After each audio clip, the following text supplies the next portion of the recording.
Boa tarde a todos, a todas e a todos, né? Todos que nos assistem, mais essa edição do programa Pauta Brasil, que é um programa produzido e veiculado pela Fundação Perseu Abramo e que tem por objetivo debater os temas mais importantes da conjuntura, principalmente os temas ligados às crises que o Brasil tem vivido, as crises econômica, social, sanitária, política. Né? O Pauta Brasil é um programa transmitido simultaneamente por nossos parceiros, que são a TV 247, o DCM-TV, a revista Fórum, a TV PT, e também é transmitido pelos Facebooks da nossa ex-presidente Dilma Rousseff e do nosso ex-ministro Fernando Haddad. Né? O tema de hoje, né, Juventude na mira da pandemia, vai ser debatido. Meu nome é Helena Abramo, eu sou Helena Abramo, eu sou socióloga, tenho pesquisado ao longo de toda a minha vida sobre os temas da juventude. Fui conselheira da Fundação Perseu Abramo, recentemente acabou meu mandato, né? Mas continuo colaborando com vários espaços de reflexão e atuação aqui da Fundação. E nós convidamos para fazer esse debate no dia de hoje o André Sobrinho, que é sociólogo, e além de ter atuado em muitas agendas da juventude, ele é pesquisador e hoje coordenador da Agenda Jovem da Fiocruz. Temos conosco também a Fabiana Pinto, jovem, graduanda em saúde coletiva pela Universidade Federal do Rio de Janeiro, e é pesquisadora do Instituto Marielle Franco e articuladora política do movimento Mulheres Negras Decidem, do Rio de Janeiro. André Sobrinho também está residindo hoje no Rio de Janeiro, embora seja do Rio Grande do Norte, né, André? E o nosso querido ministro Padilha, que, né, foi ministro da coordenação, foi ministro do governo Lula, ministro da saúde do governo Lula, né, Padilha, e ministro da coordenação política do Lula e ministro da saúde da Dilma, né, e foi também secretário de saúde da gestão Fernando Haddad aqui na prefeitura de São Paulo, e além disso é um querido companheiro de muitas e muitas batalhas, também intenso colaborador aqui da Fundação Perseu Abramo, e também envolvido com os temas de juventude, desde o tempo em que era um jovem do PT, nos núcleos de debate sobre juventude no PT. E nós reunimos esse time aqui hoje para a gente pensar, né, disparar uma reflexão sobre essa questão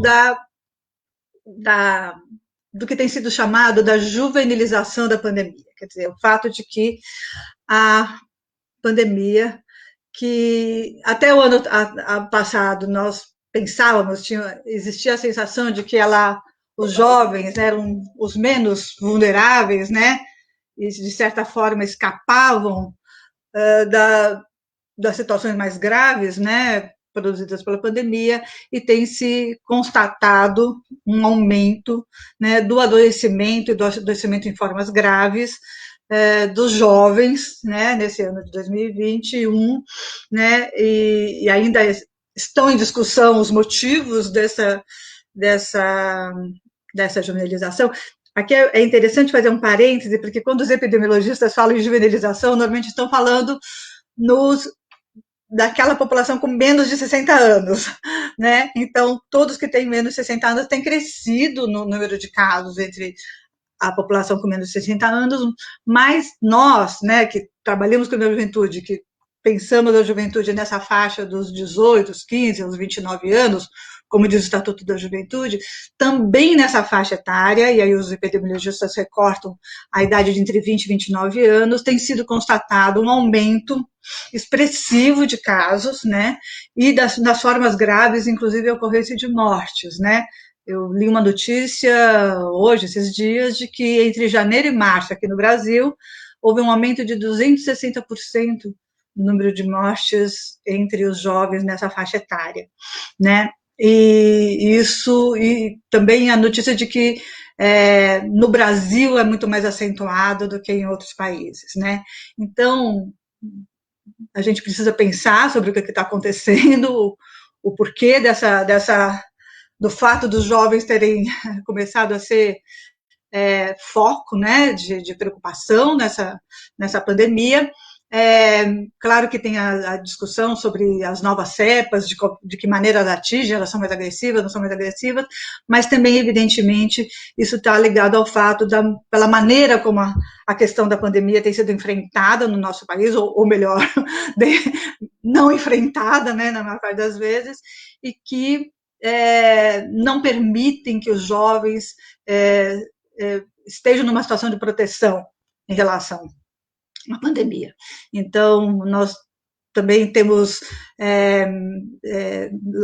o que nos preocupa, o mote inicial que nos preocupa é que a gente não caia na tentação de dar a resposta mais fácil, que é a de culpar os jovens, né, por um comportamento irresponsável, né, de não preocupação, de achar que são inatingíveis, ou que não se preocupam com a situação da pandemia, e, portanto, isso é fruto de um comportamento irresponsável, de quem fica indo para balada, para festa, fazendo festa clandestina. Nós sabemos que não é isso que tem feito os jovens se expor ao perigo, né, aos riscos dos vírus, que os jovens brasileiros estão na atividade e, né, estão fazendo mil coisas, trabalhando, eles têm responsabilidade, a maior parte da juventude brasileira trabalha ou está procurando emprego, situação que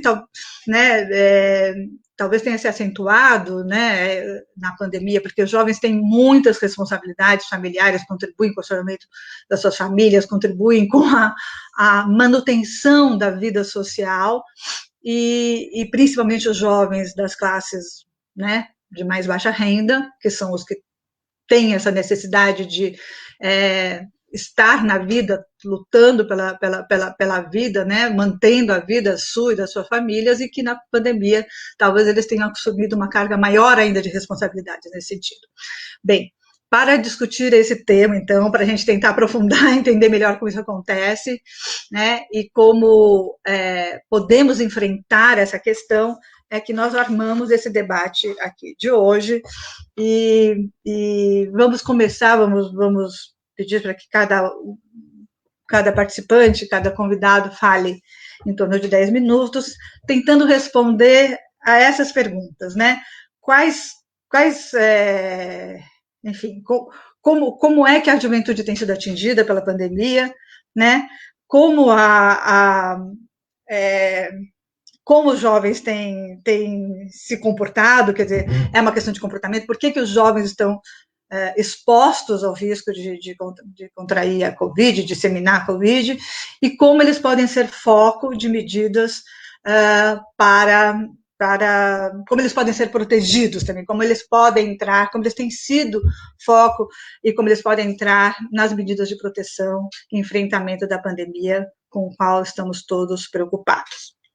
Bom, para dar início, então, ao debate, eu convido o André Sobrinho, de novo, ele é sociólogo, é coordenador da Agenda Jovem da Fiocruz, e para o André, eu pediria que ele nos contasse, né, com mais detalhes, né, exatamente isso, como os jovens têm sido afetados pela pandemia, tanto do ponto de vista epidemiológico, como do ponto de vista sociológico, né? Essa é a pergunta que eu queria que, se ele pudesse nos ajudar a aprofundar essa questão. Muito bem. Primeiro, quero agradecer muito ao convite, né, da Fundação, a você, Helena, pelo convite. Dizer que é sempre uma alegria, apesar dos temas áridos, né, a gente manter essa interlocução ao longo desses anos sobre o debate sobre juventude, políticas sobre juventude, a discussão da condição juvenil contemporânea, e, no meu caso, como essa condição juvenil contemporânea, meus interesses de pesquisa e também de ação política, né, se rebate no campo da saúde. Né. Saudar a minha companheira aqui de luta de live, a Fabiana também, né, várias lives a gente já tem se encontrado aí, né, Fabiana? E é bom te ver por aqui também. Saudar o nosso ministro da Saúde, hoje deputado federal Alexandre Padilha, né, louvar e reverenciar a sua luta incansável pelo direito à saúde da população brasileira, né, nas trincheiras aí das lutas institucionais, desde o parlamento a outras áreas e instâncias em que você tem trazido contribuições importantes, né, do ponto de vista, inclusive, do olhar sobre esse direito à saúde, hoje tão atacado, né, por diversas frentes aí políticas, de ideologia política. Né. A pergunta da Helena é complexa, a gente tem aqui uma rodada de alguns minutos para falar sobre. Eu queria, primeiro, destacar, né, que eu acho que é um consenso, um tanto colocado para as diversas análises, frentes de análise, né, de como a pandemia, na verdade, ela exacerbou algumas desigualdades já existentes. Né? Então, na verdade, existiam desigualdades, especialmente aquelas que afetam a juventude antes, né? A pandemia exacerba essa desigualdade e certamente a gente vai precisar cuidar disso num pós-pandemia, ainda que a gente, né, busque, lute pela vacinação quanto antes, que é preciso ter para que a gente tenha, né, garantia aí de não mais ter essa quantidade de mortes que a gente está tendo, para que a gente tenha, eu não diria que uma volta a nada de novo normal, né, que isso também é bastante discutível, mas que a gente também lute e lide com essas desigualdades que vão persistir certamente ao longo do pós-pandemia. Mas agora, no olho do furacão da pandemia, a gente tem aí exacerbado algumas desigualdades. Eu queria destacar isso mesmo, que a Helena já colocou no início, né? Tem dois fenômenos, na verdade, ou duas dimensões do debate sobre o rejuvenescimento, né? Esse mais epidemiológico, que é uma tendência observada, né, pelo boletim epidemiológico que a Fiocruz tem produzido ao longo desde o começo da pandemia e agora nesse último ano, nesse início de ano, né? A tendência do rejuvenescimento da pandemia, que significa, frente a outras faixas etárias mais idosas, né, as faixas etárias que chama pessoas mais jovens frente às mais idosas, que tem tido um número maior de casos, de internação e de óbitos. Né? E essa tendência vem se rejuvenescendo, né, ao longo desse primeiro trimestre. Né, a gente tem os números, tem os dados, eu acho que eles estão fartamente disponíveis, né, no portal oficial da Fiocruz. Acho que é importante aqui não trazer os números, mas a leitura sobre esses números. Né? E aí, mais recentemente, né, o foco, quando a gente coloca a juventude na mira da pandemia, é pensar, né, a partir da esteira desse rejuvenescimento, como que pessoas cada vez mais jovens vão sendo afetadas pela pandemia, e agora a faixa etária, mesmo até os últimos 15 dias, né, foi registrada pelo boletins epidemiológicos, a faixa etária de 20 a 29 anos, num aumento exponencial, né, tanto de casos de contaminação, como também de óbitos e de ocupação dos leitos de UTI. Né? Portanto, quando a gente fala no Juventude na Mira, é exatamente essa, pessoas cada vez mais jovens, né, sendo afetadas pela pandemia, diante, inclusive, desse quadro já pintado também pela Helena, né, de que, do começo, as mensagens difusas que chegavam aos jovens, sobretudo aquela em que os jovens não adoeciam. Né? E aí eu acho que eu entro aí, então, no debate sobre essa desigualdade, os temas de desigualdade na saúde para a juventude e que são exacerbados na pandemia, que diz primeiro a um respeito que eu queria frisar a uma primeira situação, né, que é aspectos aí simbólicos da relação juventude-saúde, até culturais, né, de que é essa discussão sobre a representação sobre que as jovens não adoecem, né, por estarem numa fase da vida de pleno vigor, né, logo não adoecem, né, portanto também tem um certo registro simbólico, cultural, né, relativo à ideia de que a juventude é até um modelo de vida, de cultura, né, modelo cultural, né, ou seja, a ideia de que ter saúde é ter juventude, né, é ser jovem. Portanto, isso também rebate na medida em que você tem uma pandemia, tem uma situação de uma doença que acomete os mais jovens, isso se reflete diretamente nessa imagem de representação em torno da ideia de que jovens não adoecem. E aí a pandemia está dizendo, sim, adoece, não há grupo especificamente de risco nesse momento da pandemia, e há, sim, riscos de jovens estarem, né, adoecer. Né? Então, acho que esse é um primeiro ponto interessante para a gente poder quebrar, falar para o campo da saúde, muitas vezes essa representação sobre que os jovens não adoecem, portanto, né, acessam menos os serviços, estão mais expostos a situações de fatores de risco de proteção à saúde, que são informados, né, ou seja, por esta representação, né, de que eles não adoecem. Então, acho que esse é um primeiro ponto.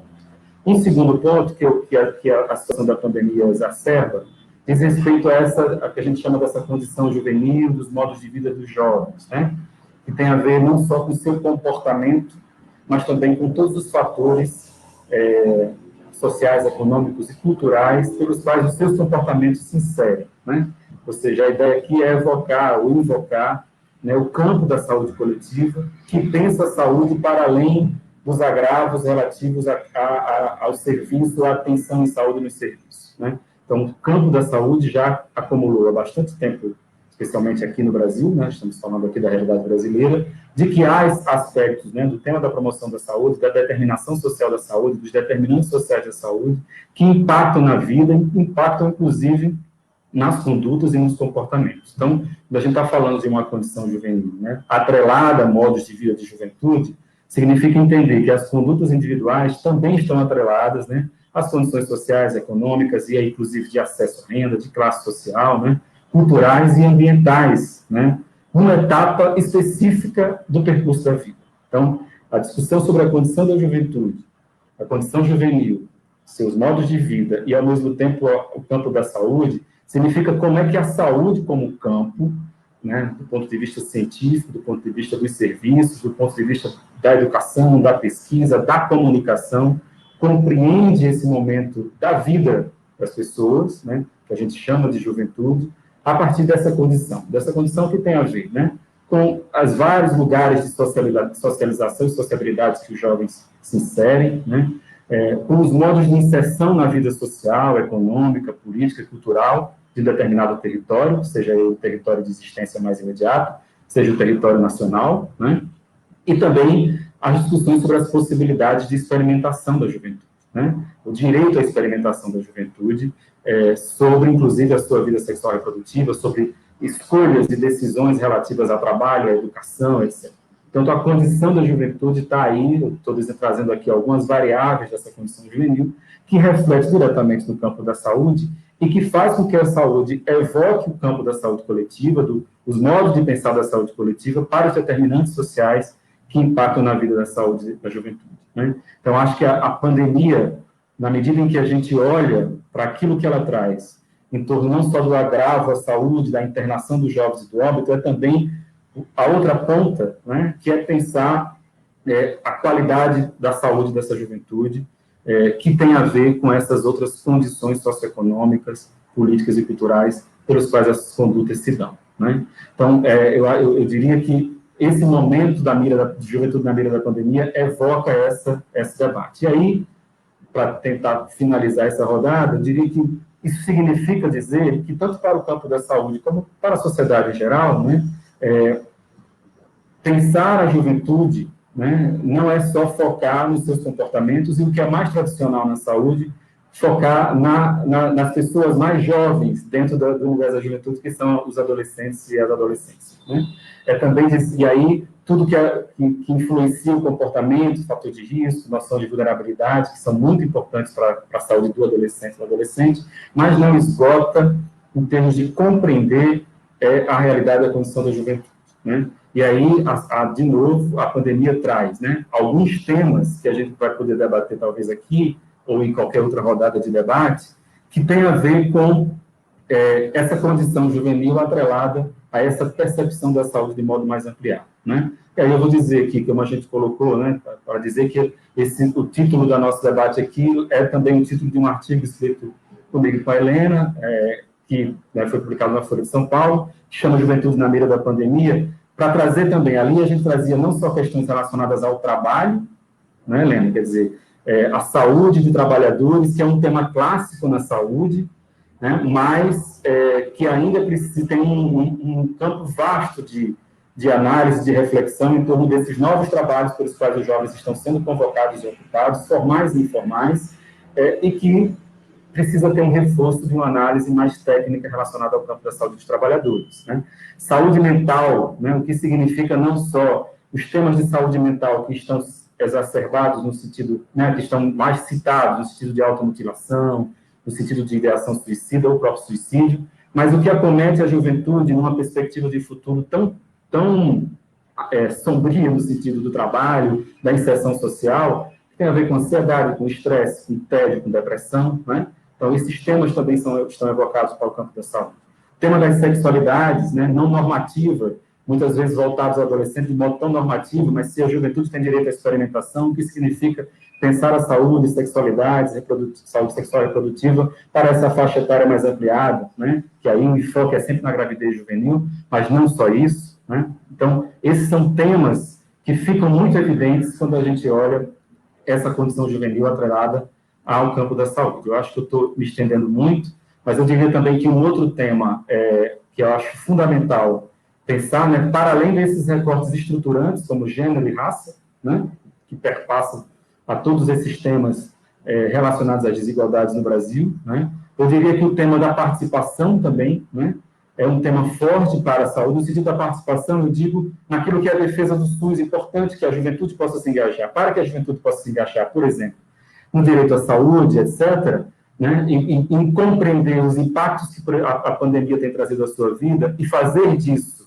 bandeiras e questões de luta política, significa também que o campo da saúde precisa compreender as linguagens dessa participação, que não se dão só no rótulo, né, de uma estratégia pedagógica muito, muito disseminada, como o protagonismo juvenil, mas as outras linguagens de engajamento, militância e ativismo que a juventude tem trazendo, por exemplo, no uso da tecnologia, nas tecnologias, que são fundamentais até para pensar o controle social em saúde, que eu acho que o SUS ainda precisa avançar nesse aspecto, né? Pensar o controle social tão forte como um princípio de participação no SUS, como é que se pode engajar a juventude se não pensar as tecnologias ou o uso das tecnologias para isso? Portanto, eu acho que a juventude na mira da pandemia traz, na verdade, a saúde na mira do debate sobre juventude, né? Para poder entender um pouco mais sobre essa condição juvenil contemporânea. Perdoe, eu acho que eu passei muito do meu tempo, então vou abrir.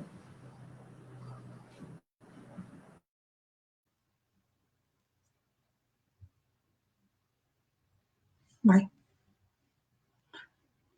André, muito obrigado, mas o tema é muito complexo, é muito difícil a gente traduzir essas questões em 10 minutos, né? Eu te agradeço muito você trazer, acho que essa questão de que os jovens normalmente são vistos, né, pela opinião pública, que o jovem ou está na escola ou está na farra, né? Ou está na... e a gente, você ter trazido a necessidade dessa visão de que os jovens brasileiros estão em muitos lugares ao mesmo tempo, né? Escola, estudo é uma das dimensões, o lazer, claro, a sociabilidade é outro, mas os jovens estão no mundo do trabalho, estão com responsabilidades comunitárias, já estão na participação política, estão na ação cultural, e para entender o que está acontecendo com eles, a gente tem que olhar todas essas dimensões. Eu te agradeço muito você ter trazido esse quadro e queria agora, então, aproveitar e passar a palavra para a Fabiana, que é do Instituto Marielle Franco e também do Coletivo das Mulheres, e que pedir para ela, que é uma jovem que está envolvida no trabalho com as comunidades periféricas, né, aí do Rio de Janeiro, que ela pudesse também dar, do seu ponto de vista, essa informação. Como é que você vê como os jovens estão sendo atingidos pela pandemia, como eles estão vivendo, o que eles estão fazendo, quais são suas questões, e como eles têm enfrentado, né? Como eles têm buscado enfrentar os problemas colocados pela pandemia.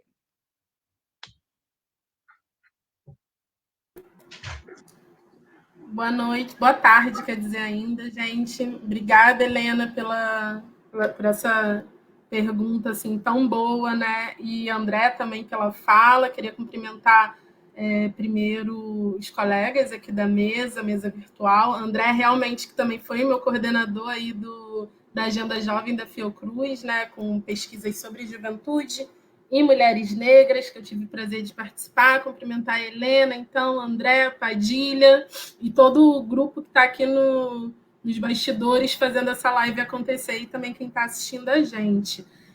Acho que para começar, assim, né, como que os jovens estão sendo afetados pela pandemia? Eu acho que o André ele já trouxe muito bem a questão da diversidade da juventude, né? É difícil dizer que todos os jovens, enfim, estão sendo afetados da mesma forma por essa pandemia, que é, assim, uma crise sanitária, mas a gente tem visto que é principalmente uma crise social, né? Instaurou-se uma crise social no país, e aí a gente vê isso refletido na questão da fome, na questão do desemprego, mas também na dificuldade de se ter uma perspectiva, né?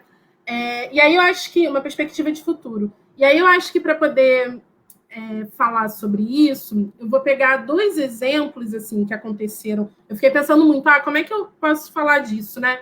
Eu vou pegar 2 exemplos que aconteceram com projetos que eu estava participando, ajudando a coordenar.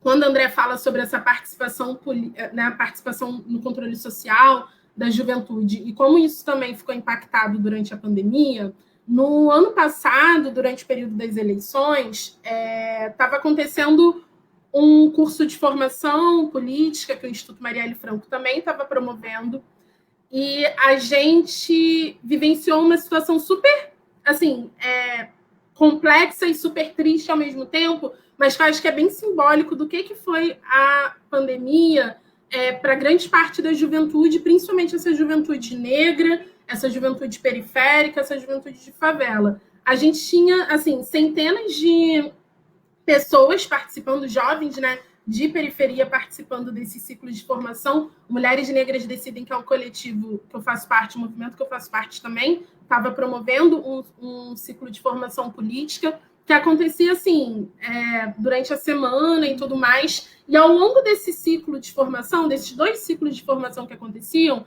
vários jovens, homens, mulheres, a maioria que estão em favelas, se desvincularam, né, desse espaço formativo, desse espaço de discussão política. E aí, quando a gente foi perguntar por que isso estava acontecendo, né? Poxa, será que a nossa metodologia não está legal? Eles perderam o interesse, não está sendo bacana a discussão? A gente viu que a maioria acabou se desvinculando, né, desse espaço de formação porque estava tendo que trabalhar, porque teve que mudar o horário que estava fazendo escola e alguns também na faculdade, né, que estavam fazendo a sua formação profissional ou educacional, porque estavam precisando trabalhar de tarde, porque estavam tendo que fazer entrega, estavam tendo que trabalhar no iFood, no Rappi, nesses aplicativos à tarde para poder, enfim, levar comida para casa, né? Porque a mãe que trabalhava com serviços gerais tinha sido demitida, o pai tinha perdido o emprego, onde o pai estava trabalhando também não deu para poder continuar, porque teve que fechar, que a cidade que a pessoa estava teve que fechar, enfim, todas essas coisas que aconteceram durante a pandemia e que Helena e André falam muito bem disso também, né, sobre essa dimensão do trabalho, no artigo que eles escreveram, mas eu vi isso assim na prática, né? O que significa uma pessoa de 18, de 19 anos que em uma outra circunstância poderia estar estudando e tendo ali o seu espaço de convívio social e tendo a sua vida ali. O que significa a pandemia? Significa que ela vai ter que assumir responsabilidades que em outro momento ela talvez não tivesse que pensar, né? E significa também uma outra coisa que eu acho que é sobre essa dimensão de projetar o futuro, e é esse impacto mais subjetivo, né, que a pandemia tem na vida da juventude, que é essa falta de perspectiva, que é assim, não sei se eu vou fazer isso, né? Não sei se eu vou participar dessa conversa aqui, porque eu vou fazer faculdade, sabe? Eu vou fazer o Enem. Quantos jovens perderam o Enem? Não só, enfim, por uma escolha, por conta da pandemia, né, de não fazer, mas porque também não conseguiam se imaginar, né? Eu acho que teve uma parcela significante da juventude que perdeu essa possibilidade, essa capacidade de pensar futuro, de projetar o futuro, que é uma coisa que, na minha opinião, eu gosto muito de falar disso. A primeira pesquisa que eu fiz durante a pandemia, e a gente fez com o coletivo Mulheres Negras Decidem, né, o nosso movimento, era Mulheres Negras Decidem para onde vamos. Foi uma pesquisa que foi entre maio e junho do ano passado e que era exatamente uma proposta, assim, uma contranarrativa sobre, olha, vamos pensar futuro, vamos pensar o que a gente quer de projeto para o Brasil, vamos pensar onde eu quero estar, vamos pensar qual é essa política, né, que as mulheres negras querem promover. E foi uma coisa feita pelo Instituto Marielle Franco e o Movimento Mulheres Negras Decidem, pensando o futuro. E aí, ao longo do ano, teve uma série de acontecimentos, esse agravamento da pandemia, que fez a gente refletir. É possível pensar futuro? E talvez, eu sei que foram muitas vidas perdidas, um agravamento dessa crise social, mas eu penso assim que essa talvez tenha sido uma das maiores perdas para a juventude, que é essa capacidade de projetar, a capacidade de se imaginar, a capacidade de pensar um futuro. E aí, pensando como que os jovens estão se comportando e enfrentando essa situação. Eu já falei um pouquinho, mas eu acho que os jovens têm também enfrentado essa situação, principalmente esse jovem, né? Esse jovem negro, esse jovem de periferia, esse jovem que, enfim, que a crise apertou mais forte quando começou a pandemia. Eu acho que ele tem se comportado diferente do que, enfim, a mídia fala, né, de forma irresponsável, isso e aquilo. Eu acho que ele tem se comportado com muito mais responsabilidade, e aí eu falo com responsabilidade com relação à sua obrigação com a sua família, né, enfim, o seu papel ali dentro da sua família, o seu papel com a sua comunidade. Eu acho que o jovem tem enfrentado isso com muita resiliência, apesar, né, enfim, tem muitas críticas a essa palavra e tal, mas acho que com resiliência, coragem e muita criatividade no enfrentamento à pandemia, porque quando o Estado se ausenta de propor soluções, né, para aquela emergência, para um problema emergencial, o que a gente viu, e aí eu falo a gente, tanto num campo de pesquisa, né, que o Instituto Marielle Franco investigou e mapeou e trabalhou com isso especificamente durante a pandemia, fazendo esse mapeamento, né, de quais coletivos e quais ações de enfrentamento à pandemia estavam acontecendo para poder tentar conectar doadores a essas iniciativas. Eu acho que a gente viu que, na verdade, o jovem conseguiu responder a essa crise com muita coragem, com muita criatividade, pensando formas de ocupar, em algum nível, esse lugar que em muitos estados, em muitos municípios, a maioria, se não, né, a nível federal com certeza, mas em muitos estados e municípios, o Estado se ausentou. Então foram esses jovens que foram para a rua, para poder fazer entrega e conseguir, né, ganhar algum dinheiro durante a pandemia, mas também foram esses jovens que pensaram campanhas de solidariedade, campanhas de distribuição de cesta e uma série de outras ações aí de enfrentamento que eu posso conversar um pouquinho mais daqui a pouco, mas acho que para dar esse pontapé, eu vejo assim, como eles estão sendo afetados com toda essa crueldade, né, e todo esse desafio, mas ao mesmo tempo essa coragem e essa capacidade de resiliência e criatividade para poder propor soluções também para essa crise.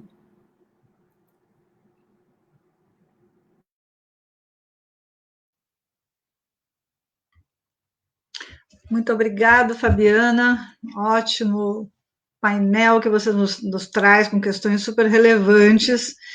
E eu queria aproveitar isso que você colocou, né, para passar a palavra para o nosso querido ministro Padilha, nosso ministro da Saúde no governo Dilma e agora deputado, tá atuando na Câmara, e desde o início dessa pandemia, né, Padilha, completamente atento ao desenrolar e tentando fazer a batalha pela adoção de medidas que o governo federal não adota, né?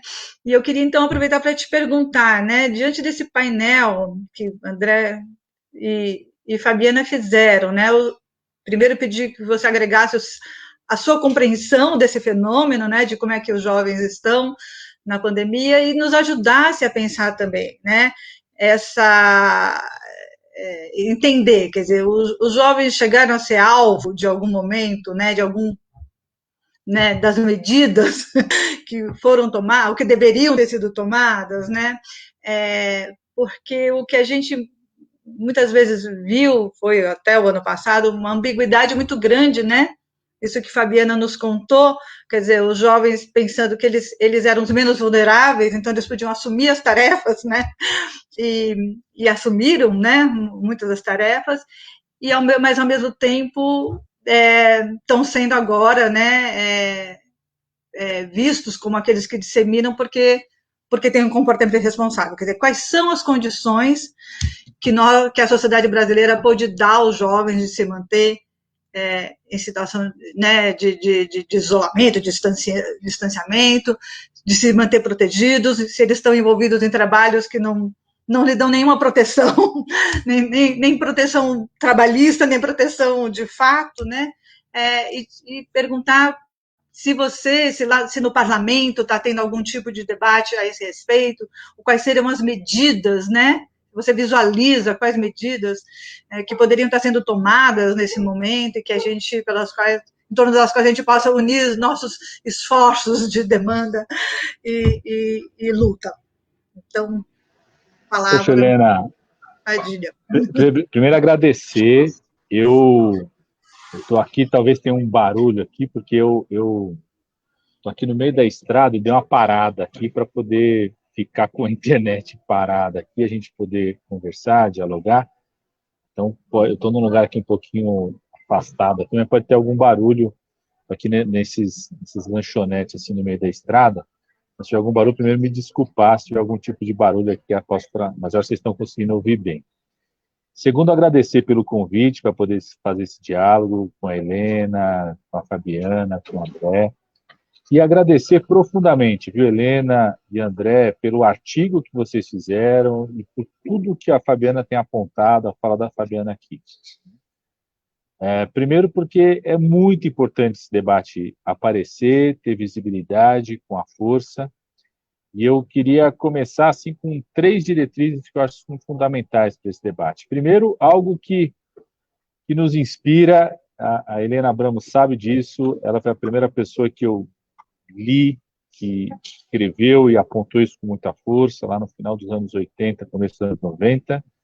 Eu sou um jovem do século passado, viu, Fabiana? Aonde a Helena apontava exatamente isso, que a gente não pode falar de uma juventude apenas, são várias juventudes, então a gente precisa falar de a diversidade da juventude, de vários aspectos, de como pensar a juventude e a Covid-19. Segundo, esse tema da culpabilização, né? Que, na minha opinião, é decisivo. Ele é decisivo porque ele é injusto, como foi dito, e eu quero reforçar. É verdade que os jovens, desde o começo, foram vistos, não acho que seja uma coisa desse ano, acho que desde o começo foram vistos como um vetor, né? Já que é uma expressão da epidemiologia, mas alguém que pudesse ter um papel na transmissão, né? Menor problema em relação ao risco de morte, de gravidade, mas que teria que ter um papel na transmissão e por isso teria que ter um olhar sobre isso, embora o olhar tivesse muito mais focado em quem tinha maior risco de morte. Então, respondendo, inclusive, a sua pergunta, Helena, o tema da juventude nunca apareceu como um tema central. Você pega todos os documentos do Ministério, das gestões estaduais, mesmo nas diretrizes da Organização Mundial de Saúde, né, os debates que tiveram, acho que é um tema que apareceu muito pouco, e sempre, como disse o André, porque essa é uma característica da programação em saúde, mesmo da saúde pública, sempre quando aparecia criança e adolescente relacionado com o tema da educação, né? Então, a importância de trazer um enfoque para não culpabilização, porque aí já na minha experiência como gestor, elaborador de política de saúde e agora como parlamentar, né, você não consegue enfrentar um impacto de saúde sobre a juventude sem a juventude ser protagonista nesse enfrentamento. E quando você culpabiliza, você inclusive afasta a possibilidade desse jovem ser protagonista no enfrentamento, né? Você afasta a possibilidade de a gente aproveitar aquilo que a Fabiana disse com muita força aqui. Os jovens não são a expressão da irresponsabilidade na pandemia, né? Os jovens são a expressão da criatividade, de mecanismos de solidariedade, de coragem, como disse a Fabiana aqui, e esses valores, né, acho que são fundamentalmente interagir com eles, dialogar com eles, aproveitá-los ao máximo, inclusive para que esse jovem tenha um papel de protagonista nas ações de prevenção. Então, acho que essa é a primeira coisa que eu queria falar, né? Como que a gente entra e deve entrar no tema, na minha opinião, né? Em cima pensando a diversidade da juventude, aquilo que você sempre falou, Helena, sempre nos inspirou em relação a isso, são juventudes, não é uma juventude apenas. Afastar de qualquer forma, enfrentar, não permitir o discurso da culpabilização e buscar dialogar ao máximo com esses valores que eu acho que são experimentados e expressos pela juventude que está enfrentando a Covid de forma corajosa, responsável, na solidariedade, no cuidado e de forma criativa, inclusive utilizando as tecnologias de informação para isso, para conseguir fazer com que esse jovem seja o protagonista do enfrentamento. Não existe a possibilidade, essa é a minha experiência enquanto gestor de saúde pública e formulador, alguém que estuda sobre isso também, sou médico infectologista, não existe a possibilidade de você enfrentar um impacto de saúde sobre as várias juventudes sem essas juventudes se tornarem protagonistas nesse enfrentamento. Então, essa é a primeira coisa que eu queria falar.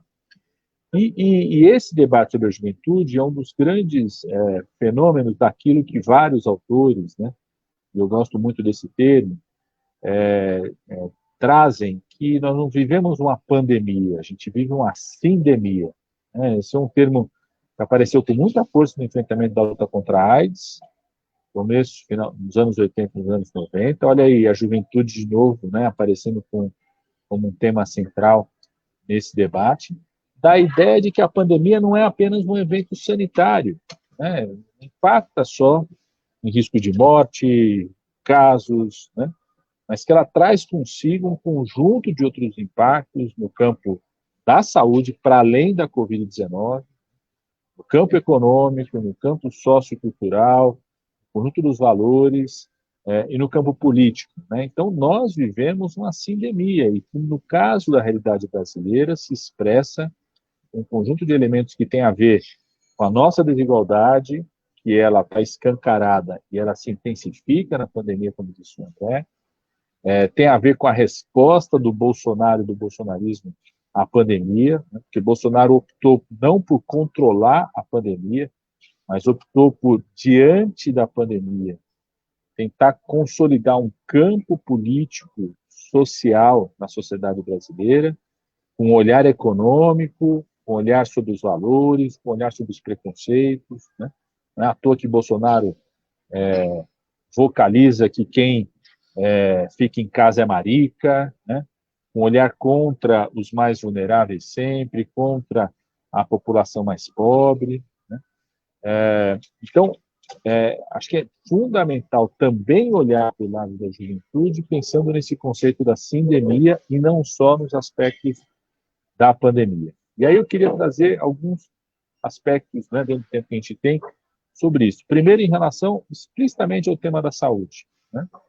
Acho que os jovens, no ano passado, no primeiro momento, com muita força eram vistos como vetores, né, como risco de serem propagadores, como uma força de trabalho muito importante para a manutenção das cidades e, por isso, precisarem ser protegidos, seja na saúde, no transporte público, no trabalhadores dos aplicativos. Né? E, a partir do momento das novas variantes, passa também a ser visto como alguém que está sob risco da letalidade. Então, esse é um fenômeno novo ao longo da pandemia, da letalidade, o que implica em necessidade imediata de vários conhecimentos, difusão de informação, qualificação da atuação dos profissionais de saúde, porque o olhar dos profissionais de saúde, da rede de saúde, da rede de assistência social, é um olhar voltado hoje para a ideia de que o jovem não está sob risco na pandemia, e quem está sob risco são os idosos.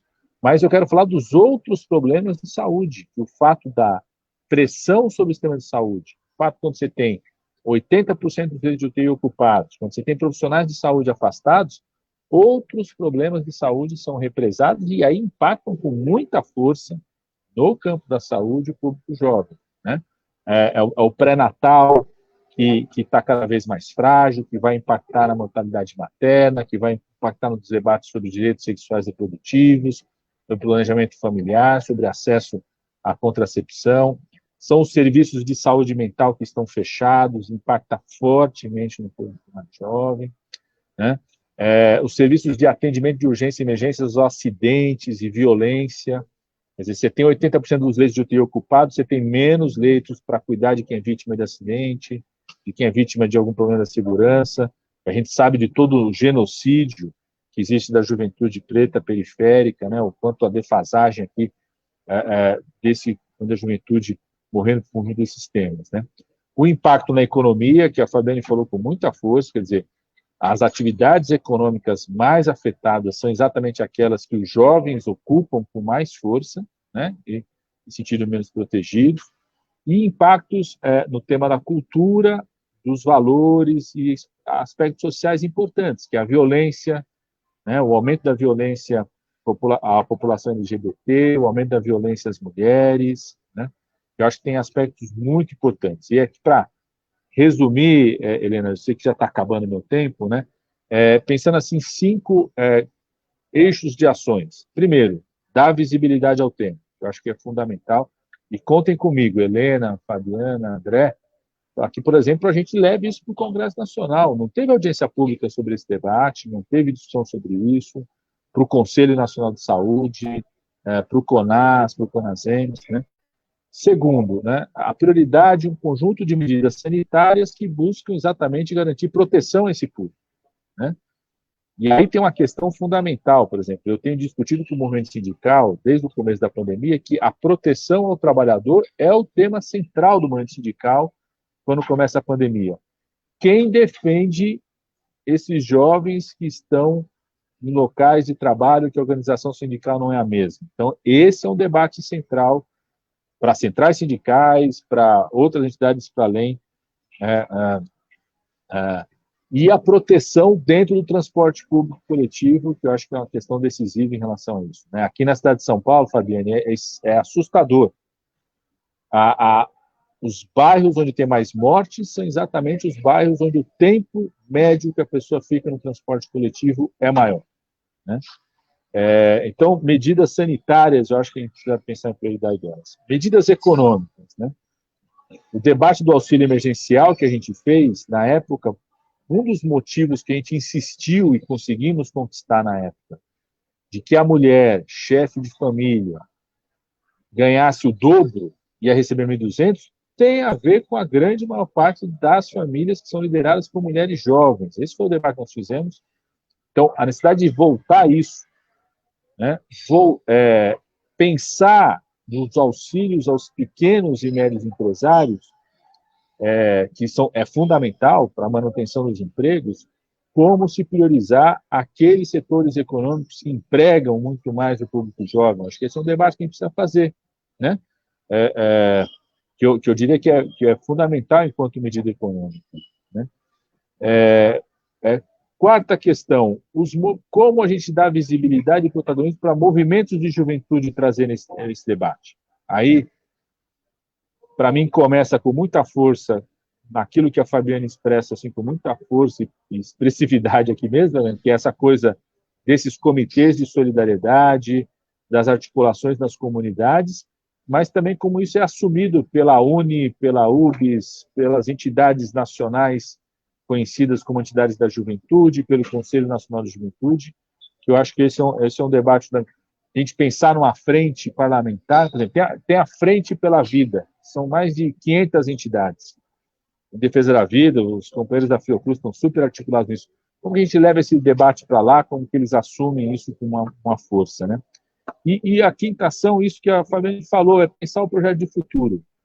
Não é possível superar a pandemia ou superar a sindemia sem pensarmos as juventudes no centro desse projeto de futuro, né, de superação, que envolve o tema da inserção no mercado de trabalho, envolve o tema da cultura com muita força, envolve o tema da recuperação das oportunidades educacionais perdidas, e esses vários aspectos de saúde sanitários que impactam muito esse público, as várias juventudes, que vão ter que ter uma centralidade na reorganização do SUS, né, do novo SUS que nós vamos ter que construir para superar a pandemia e evitar outras, tá certo? Desculpa aqui pelo tempo, quero parar por aqui e ficar à disposição de vocês. Padilha, muito obrigada pela sua participação. Eu queria registrar aqui que o Padilha está fazendo um esforço muito grande para participar do nosso debate. Saiu de uma atividade, está em trânsito no meio da estrada, então te agradeço demais a sua disponibilidade, não só de participar, mas de pôr a sua cabeça, a sua disposição para entrar no assunto, e a sua contribuição foi muito bacana. Acho que você deu aí muito assunto para a gente construir uma agenda, né? Uma agenda de ação. E é uma pena que o tempo é pouco, a gente vai poder fazer uma segunda brevíssima rodada, mais de despedida, na verdade, acho que de uma questão a mais que vocês queiram colocar. André, se você quiser falar um pouco também o que nessa perspectiva, né, de como dar visibilidade, isso que o Padilha falou, tem sido essa preocupação, como a gente pode construir mesmo uma agenda em torno desse tema, saber nos contar um pouco o que a Fiocruz tem feito, né, e, enfim, e já também fazendo as suas considerações sobre o que você acha mais essencial nesse debate. Obrigado. Acho que foram essa excelente rodada aí, né, com a Fabiana e o Padilha. Agora, no final, o Padilha dando um mapa interessantíssimo, que eu acho que corrobora com os esforços que a gente tem. Isso é coisa de gestor, né? Gestor escuta e faz ali os pontos e já orienta para a ação. Eu acho que isso é fundamental, porque esse mapa vem corroborando, né? Vai corroborar com alguns esforços que a gente tem tido. Assim, a Fiocruz está fazendo uma série de iniciativas que eu não vou repisar, aquelas que têm a ver diretamente com o enfrentamento à Covid, relacionado à vacinação, né, à produção da vacina, as pesquisas, tanto no ponto de vista das ciências médicas como das ciências humanas, com foco na pandemia, mas no que se refere ao campo da juventude, que a Agenda Jovem vem fazendo, e eu acho que aqui fica um compromisso, né, dessas frentes que o Padilha trouxe, né, a gente fez uma sala de situação, 2 salas de situação, envolvendo um conjunto de organizações da sociedade civil, gestores, cooperação internacional, tentando exatamente estabelecer uma narrativa que seja distinta dessa que a gente está enfrentando em relação à pandemia para a juventude, né? Quer dizer, é isso, a juventude é trabalhadora, ela se coloca em situações de exposição ao coronavírus por uma série de motivações que não só aquela que está sendo colocada na mídia, né? E aí eu acho que talvez seja interessantíssimo, eu vou pegar um dos pontos que você trouxe aí como um caminhamento, a gente pensar mesmo a audiência pública, um debate, né? Porque nas frentes que a gente tem atuado da Agenda Jovem, uma é produzir insumos de comunicação, de informação, para que a juventude, aproximar a juventude, não afastar como uma narrativa criminalizadora, mas aproximar a juventude para entender, olha, estamos entendendo o seu corre, mas se proteja e proteja o seu círculo, né?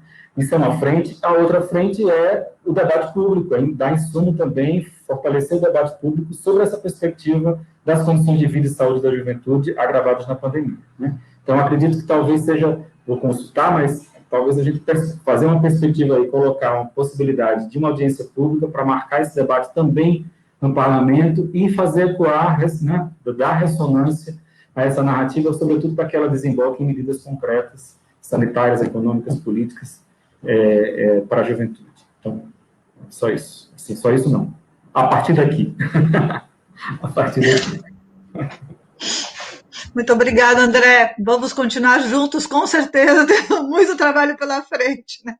Muito o que pensar, debater e fazer, né? É muito bom estar nessa companhia.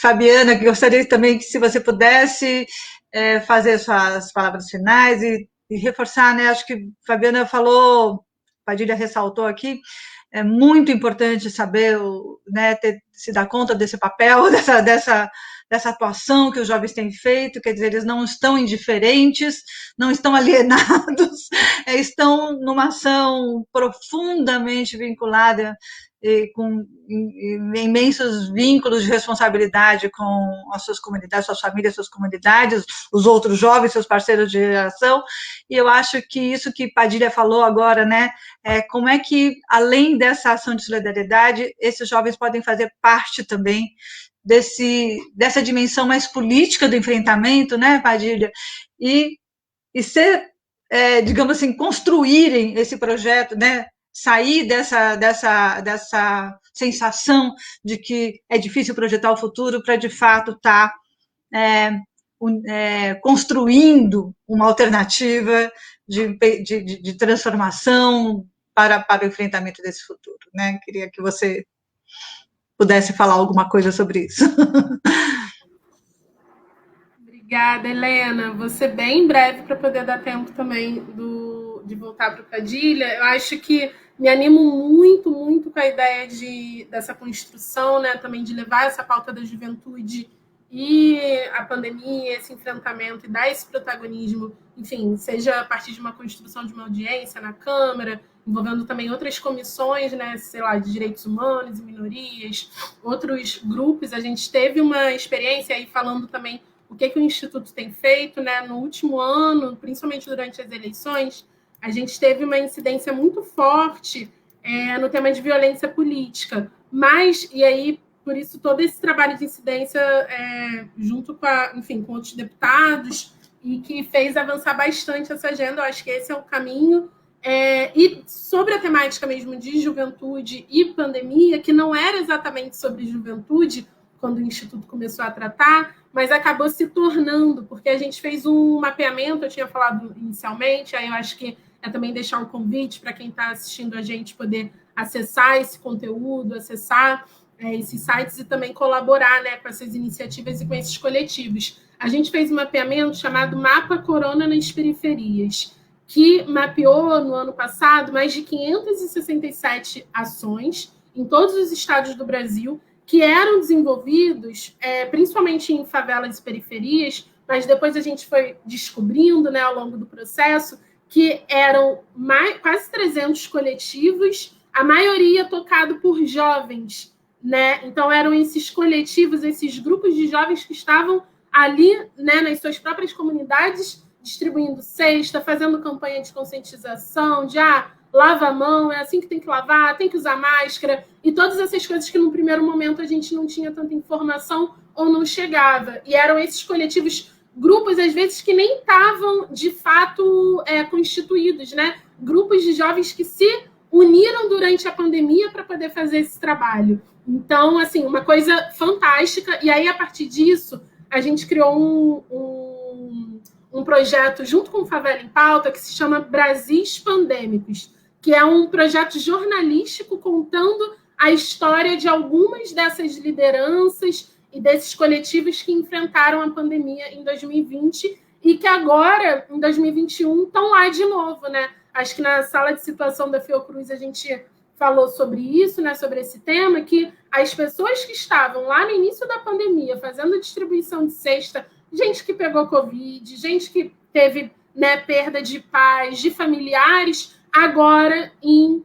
maio, início de maio de 2021, estão lá de novo, fazendo todo o trabalho de novo e colocando ali o seu corpo, né, a sua mente, enfim, toda a sua energia à disposição de uma luta coletiva, enfim, pela sua comunidade. Então, falando resumidamente o que a gente tem feito, mas é principalmente dar visibilidade para o que, né, esses grupos, que é isso, né, somos muita juventude, somos muitos jovens, né, o que a gente tem feito coletivamente ali nos nossos territórios, e o Instituto Marielle Franco, mas também o Mulheres Negras Decidem, com um foco mais em visibilizar essas jovens mulheres negras, tem dado essa visibilidade e contado essas histórias, né, tentando fazer essa contranarrativa, enfim, desse entendimento do que são esses jovens negros, quem são esses jovens periféricos e o que eles estão fazendo. Eles estão fazendo festinha em favela, ou eles estão, né, que nem aparece a RJTV, um monte de lugar, ou eles estão distribuindo cesta e, né, fazendo esse enfrentamento aí que o Estado não está fazendo. Bom, então só vou finalizar aqui, agradecer. Sei que está em cima da hora, mas quero agradecer de novo o convite. Acho que esse papo aí a gente já está saindo daqui com uma agenda de trabalho, né? A coisa começa aqui e não está se encerrando. Obrigada por todo mundo que ficou aqui até agora. E é isso. Obrigada, gente. Obrigada, Fabiana. É muito bom saber que a gente tem essa ação toda, né? Que a juventude está em movimento, né? Está no corre, está na viração e está em movimento também, está enfrentando as coisas e pode nos dar pistas, né? Isso que é importante. E, Padilha, vou deixar o último minuto para você.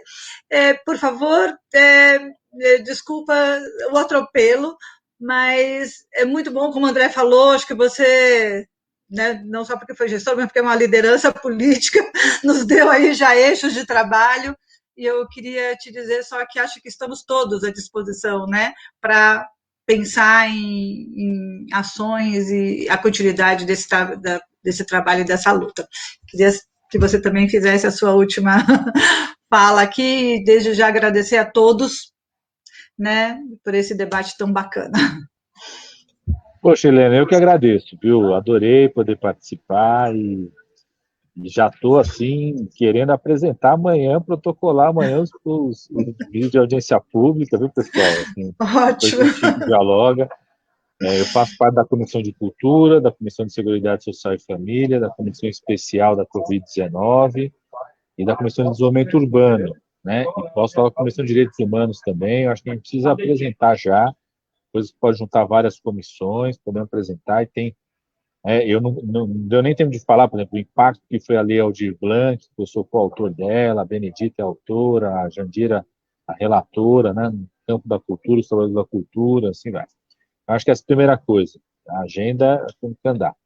Segundo, uma coisa que me encanta muito, Helena, Fabiana e André, uma vez eu estava conversando com o Rogério Sotile, viu, Helena? Um companheiro que não sei se todo mundo conhece, foi secretário executivo do Ministério de Direitos Humanos, quando o Paulo Vanucci foi ministro, e está no Instituto Vladimir Herzog, né? E a gente construindo, eu apoiando, uma emenda parlamentar mesmo, ano passado, né, no meio a gente começou a apoiar em 2019, então, 2020, no meio da pandemia, eles tiveram que rever todo o plano de trabalho. E eu falava uma coisa para eles que cada vez mais eu sinto, acho que na fala da Fabiana isso ficou muito forte, que o enfrentamento à pandemia está gerando novas lideranças jovens, né? E a gente perceber, abrir espaço para isso, eu acho que é decisivo para pensar o futuro, construir um mundo melhor e pensar essas novas formas de organização, né? E eu dizia isso para eles, assim, no trabalho que vocês fazem aí, que é de formação para o tema dos direitos humanos, né? Vocês com certeza estão percebendo isso, como é que vai, né, dar espaço, e eles não é verdade. Eu sinto a mesma coisa, então eu acho que a gente, nessa coisa da visibilidade, na audiência pública, no que a gente pode fazer daqui para frente, como que a gente cria formas de dar muito espaço, né, protagonismo para essas novas lideranças que surgiram, que se fortaleceram, porque às vezes ganharam legitimidade diante da sua comunidade no enfrentamento à pandemia. Às vezes era uma turma que o pessoal via meio assim de lado, mas, pô, essa turma que o pessoal via meio de lado que salvou muita gente num momento como esse, que fez com que a comunidade funcionasse, né? Uma das coisas que eu fico mais indignado, eu fico de muita coisa, tá certo? Da reação, da resposta brasileira à pandemia, mas tem coisa que me deixa triste, que é essa coisa de desde o começo, a defesa por parte do governo, de alguns governantes, foi o fique em casa, quando o nosso discurso tinha que ser fique numa comunidade protegida, né? Essas redes, laços de proteção construídos dentro da ação comunitária que poderiam ter evitado tantas mortes, né, e protegido muito mais a nossa população. Mas é isso, adorei assim, a conversa e fico aqui à disposição de vocês para a gente já começar a bolar. Vamos ver se a gente protocola essa semana aí, gente. Tem amanhã, se não para a próxima semana, o prazo é toda terça-feira, para a gente já fazer audiência pública e a partir daí a gente poder ter várias agendas comuns aí. Obrigado mesmo, Helena, André e Fabiana, pelo diálogo. Muito bem. Muito obrigada a todos e acho que encerramos aqui, já passamos da hora da transmissão, mas certamente vamos nos encontrar de novo em torno dessa questão. Um beijo para todos, obrigado a todos que nos ouviram até aqui. Um beijo.